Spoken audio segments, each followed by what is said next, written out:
Have to rest.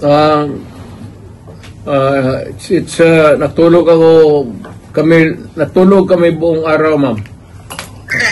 That's nice to hear. Okay, sir. Unang-una, how are you po? Talagang ang daming gusto magtanong, kumusta po si President Duterte? Sa awa ng Diyos, okay ako. Wala nga. Okay, sir. Hindi na po ako magpapaligoy-ligoy pa, sir. Nitong weekend, lalo na kahapon, ang dami hong nagulantang at nagpanik dahil dun sa balita. Ano po ba talaga ang nakarating sa inyo, sir? Meron daw po ba kayo talagang warrant of arrest? Ano po?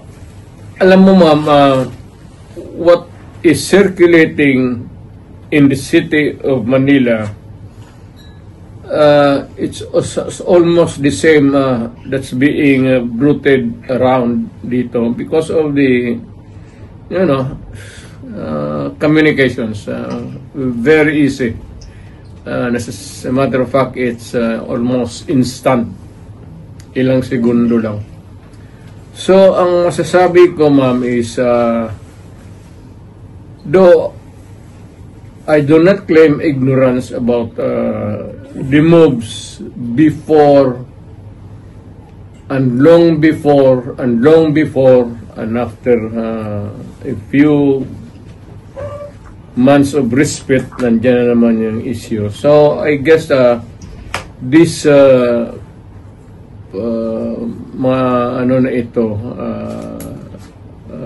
issues, I would call them, would hound me until the dying days of my life. Okay, so ano to, sir? So they won't really stop. Again? So talagang hindi sila titigil, sir? No, as I remain,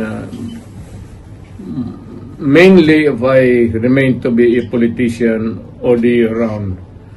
But it might simmer a little bit down the line.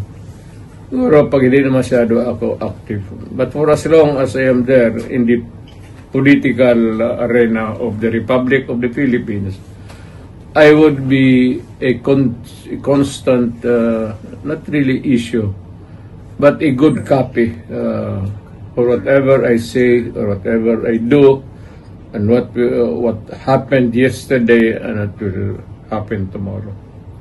All right. Ganon kayo. Sir, okay, sir, does this bother you, sir? Itong mga naglutangang information na meron ng warrant sa inyo? Warrant of arrest? Alam mo, ma'am, sa totoo lang, I have been in politics for almost nearly 30 years. Been mayor, lahat na klaseng issue. Firstly as vice mayor, congressman, then as president. Hindi ko naman siya nasabi minamaliit ko. Pagyayabang yan eh. But it's almost an day in, day out, month long, year after year. It's has become an irritation, really. Especially if patanda ka na and you still have to deal with the same questions and issues until now. Pero I take it as part of my political life.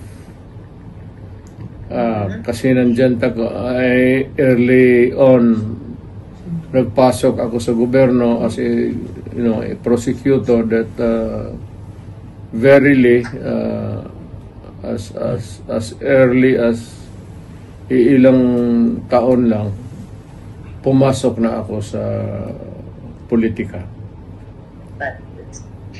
Okay. Sir, kung sakali nga po na meron at kayo ay pasoman po, will you appear? Again, ma'am. If ever na meron nga po talaga, kung talagang totoo nga itong warrant of arrest ng mga lumulutang, kung sakaling meron nga talaga, what's your plan po? Will you appear kung sakaling ipasoman po kayo, sir? I would say that not really appear on non-appearance, but I will deal with the problem directly, frontally. as a lawyer, gagamitin ko na yung pagka-abogado ko. Okay, sir. So far as to say that you have been prepared for this po, Mr. President? For the longest time. For the longest time since, as far as I can remember, maaga ako ng ilang years early on, so that to be around siguro, put it lightly, mga first 5 years, first term, second term, nandyan na yan. So, I have learned to deal with the problem directly, frontally, and walang pasikot-sikot. Alright. I have been very frank all these years. Alright, okay. Sir, aside from this po, sir, meron din pong i-final sa inyo sa DOJ na insight into sedition. Unang-una, what's your take on this po, sir, na kayo po ay na-file ng ganito, sir? Is it the sedition ngayon?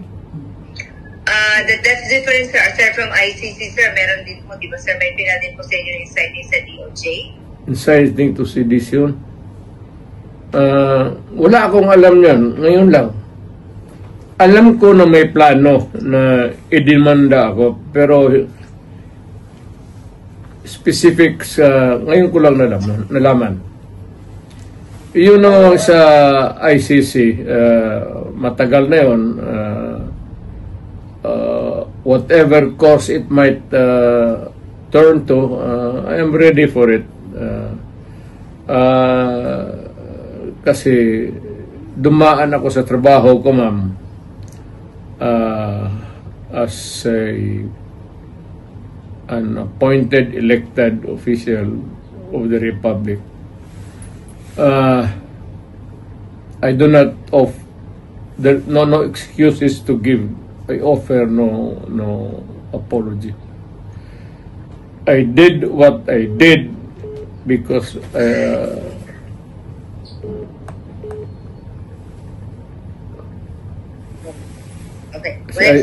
to continue, I said I did what I had to do kasi trabaho ko at ginawa ko. Whether or not it would run me down or push me up, it's too early and it for history to make the accurate count. Wala ako. I do not want to judge myself, except that I answer the problem, the questions, whenever it crops up. Alright. Okay. Sir, amidst all these, issues about your, the arrest warrant po ng ICC, pinag-uusapan din po ngayon, syempre, yung impeachment po ni VP. Is it true that are you really going to join his defense panel, Mr. President?